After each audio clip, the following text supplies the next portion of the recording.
আমরা এখন প্রত্যেকটা মানুষ কিছু না কিছু প্রবলেমের মধ্য দিয়ে যাচ্ছি। নয় রিলেশন, নয় শরীর, নয় ফাইন্যান্সিয়াল এবং খুব বেসিক জিনিস আমাদের যেটা যে ঘুম, সেই ঘুমটাও আমাদের প্রপার হয় না।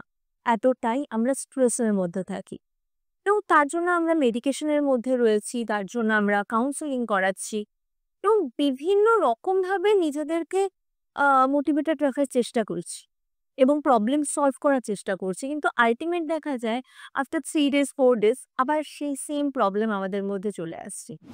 এই প্রবলেমগুলো কেন হচ্ছে বা আদৌ আপনি যেটা নিয়ে ভেবেছেন প্রবলেমটা সেটাই কিনা, এটা কি কখনো ভেবেছেন? আমি লাস্ট ১০ বছর ধরে বিভিন্ন মানুষকে অ্যানালাইজ করেছি, তাদেরকে হিল করেছি এবং আমি দেখেছি আমার পার্সোনাল এক্সপেরিয়েন্সে যে তাদের চক্র অ্যালাইন নয়।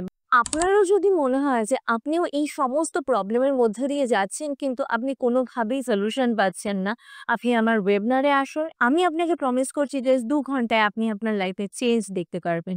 ভালো থাকুন, সুস্থ থাকুন।